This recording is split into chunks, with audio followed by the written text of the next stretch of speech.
Welcome to the deep dive. There's this fascinating thing with Stephen King adaptations, isn't there? Oh, definitely. You've got this source material that is just, well, ridiculously popular. People get so excited when a new one's announced. Absolutely. Huge fan base. Yeah. Iconic stories. But then when they actually hit the screen, especially maybe TV shows, it often ends up being kind of a mixed bag. Right. Critically, sometimes commercially. Yeah. Yeah, it's a pattern we've seen. It really is. And I think you've really put your finger on the core challenge there. Despite having such high, adaptability value, a lot of King's stories, particularly the ones focusing on these gifted kids with powers, Yeah. they've really struggled in live action. It really happens. It's almost like there's a curse on them or something. Yeah, something like that. I remember Firestarter, reading it, thinking Charlie's powers were amazing, but the movies, they just felt flat, The magic wasn't quite there on screen. Underwhelming is a good word. But here's the interesting bit. There's this new TV series, The Institute, and it actually seems to be breaking that pattern, maybe even redeeming some of those past, fumbles. That's the buzz, yeah. So that's our mission for this deep dive. Let's try and unpack how the Institute is pulling this off where others didn't, and maybe what lessons are there for future adaptations. Sounds good. It's a really interesting case study. Okay, let's start with maybe the most famous example of those struggles. Firestarter, you mentioned it, 2 movie adaptations, right? 1984 and then 2022. That's right. And both were, let's be honest, pretty widely panned. Did those failures kind of cement this idea in the industry that King's stories about kids with powers were just doomed for the screen? I think they definitely contributed. And the irony is just, Yeah. it's huge, right? Firestarter is probably the most famous example of King's gifted child trope. Everyone knows it. Yeah, instantly recognizable. But its track record in live action, probably one of the worst. It really became the kind of, a poster child for how not to adapt these specific kinds of stories. Right, the cautionary tale. Exactly. Okay, so that sets the stage perfectly for The Institute. The New Hope, maybe.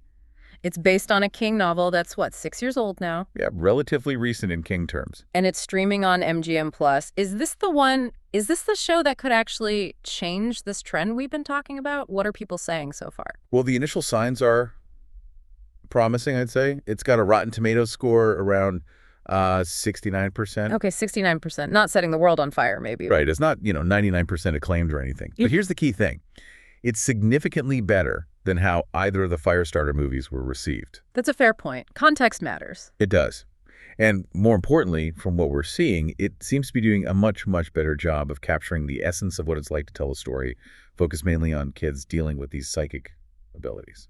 It feels more authentic to the core idea. Okay, so it's a step up, a significant one. I think so. It feels like progress. So if Firestarter was the example of what not to do, the Institute seems to be finding a different path. How?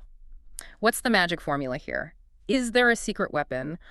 What can future adaptations maybe learn from its approach? Yeah, I think when you look closely, the Institute's success seems to come down to a few, maybe surprisingly simple, but really effective choices.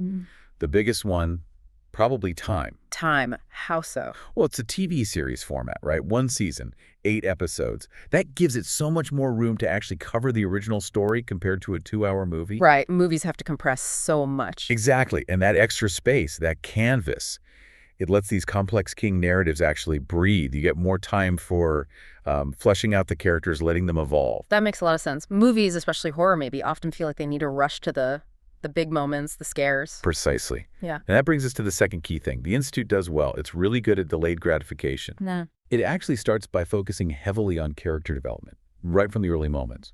And the psychological tension. It doesn't feel the need to immediately wow you with flashy visuals. So it invests in the people first. Yes. It understands that the real connection, maybe even the real terror, comes from investing in these kids, building that emotional drama before the big special effects kick in, which is, a pretty stark contrast to Firestarter, where sometimes it felt like it jumped straight to the fireballs without laying the groundwork. I see. So holding back on the spectacle initially, letting the internal stuff, the psychological drama, drive things forward first, that sounds like it connects to your third point. It absolutely does. It wisely holds back on the big pyrotechnics or telekinesis displays right away. Instead, it uses that psychological tension, the emotional stakes, to power the story initially. It's more about the threat of these powers, or the awful impact of being exploited, rather than just showing off the powers themselves. Which probably makes you care more when the powers do show up. Exactly. You're hooked because you care about the characters and their situation. So when the supernatural stuff happens, it lands with much more weight. And that kind of depth, that sounds like it addresses another common criticism of adaptations, right? That they can sometimes feel a bit shallow compared to the books. That's the final piece, and it's crucial. The Institute manages to avoid that feeling of being, too straightforward, or like it doesn't have anything really significant to say about human nature or morality. It digs deeper thematically. It really does. It thoughtfully explores things like the impact of power and control and fear, especially on these young minds who are under just immense pressure and being exploited. It asks those bigger questions about humanity under duress, which is, peak Stephen King. That sounds really compelling. For anyone who hasn't checked it out yet, the Institute itself, it's a blend, right? Thriller, mystery, a bit of fantasy, horror. All of the above. It follows this kid, Luke, a prodigy who gets kidnapped. He has special abilities, ends up in this truly terrifying place called the Institute, and his story gets tangled up with a former cop, Tim. It just came out, actually, July 13th, 2025. Brand new. And really, its approach to handling all those themes we just talked about. That's why its success feels important. It's not just, oh, another King adaptation finally worked. It genuinely offers a kind of glimpse, maybe a blueprint, for how a really worthy adaptation of Firestarter or any similar story about gifted kids could actually work on screen. Like a proof of concept. Exactly, a blueprint.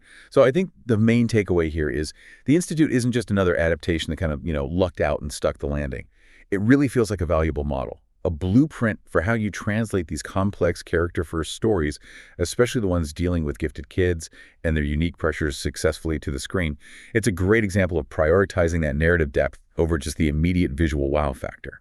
Yeah, what really stands out to me from this whole discussion is how that kind of patient, character-focused approach can make such a huge difference. It makes you wonder, doesn't it? Could the Institute's success signal maybe a bigger shift?